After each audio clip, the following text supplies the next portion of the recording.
Hi everyone, welcome back to my channel and thank you so much for joining me today. So today I'm going to be talking about something quite controversial, and the topic is the problem with learning intentions.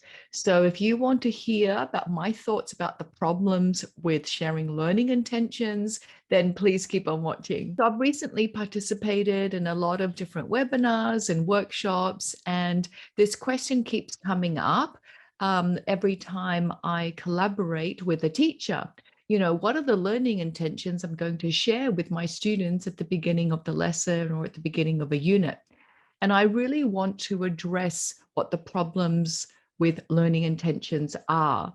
A learning intention, I assume, is what you want students to be able to take away from the learning experiences that you've designed. So a learning intention should be the conceptual understandings that you want students to arrive at. Telling your students what the conceptual understandings are at the very beginning of a unit or a lesson, I think robs them of that experience where they actually construct their own understanding and meaning. So it's like, imagine if I gave you a present and then I told you what that present was before you even opened it and had an opportunity to go through the process and the journey of learning.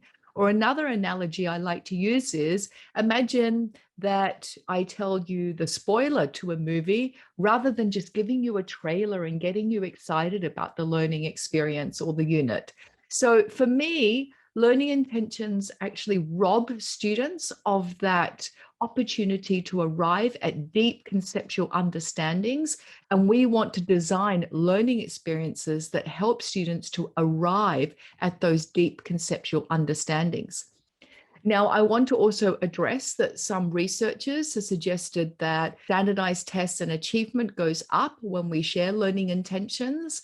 And, for me, the measure of a student's understanding and critical thinking and problem solving skills cannot be reflected in a standardized test. So we have to be really careful about some of the research that actually supports the use of telling students what they need to be able to understand in terms of the conceptual relationships in a lesson or in a unit. Now, I'm not saying that at the beginning of a unit or a beginning of a lesson that we don't set the stage and get students excited and that we don't actually mention any of the concepts that we're going to be engaging in.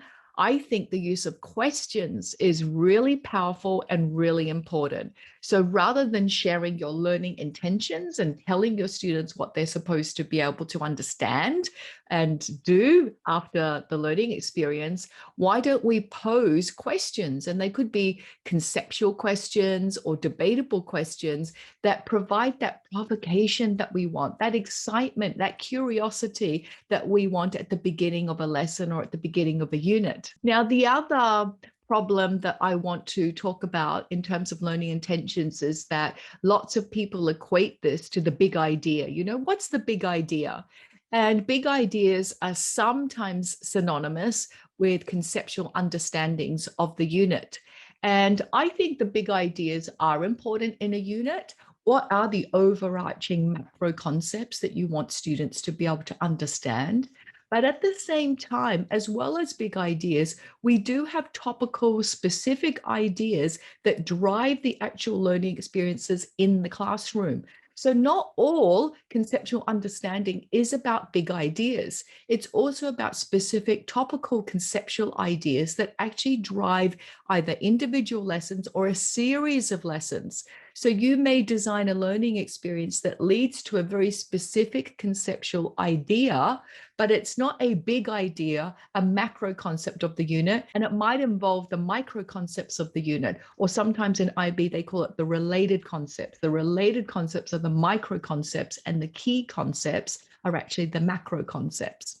Okay, so let me give you a specific example of what a big idea looks like, or what I call macro or overarching statements of conceptual understanding. So if we were actually looking at the topic of data handling, one big idea or overarching conceptual understanding could be students understand that data handling can help describe events and enable prediction. So that's quite a big, broad idea that gives our unit the breadth of understanding that we want our students to have.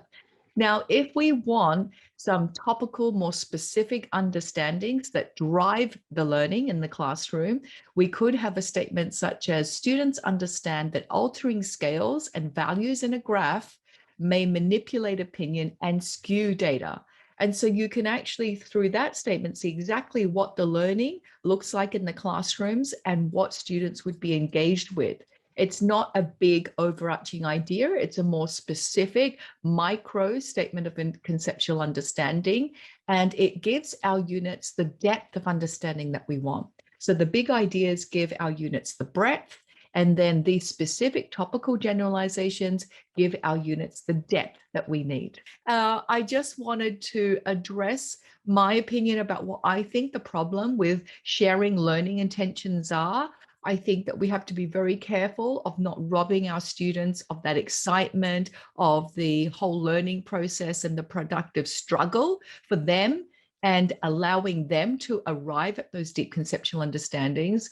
And so I suggest sharing questions at the beginning of a unit and questions at the beginning of a lesson so that we are not robbing our students of that beautiful process of learning. So thank you so much for joining me today, and I hope to see you next time. Bye.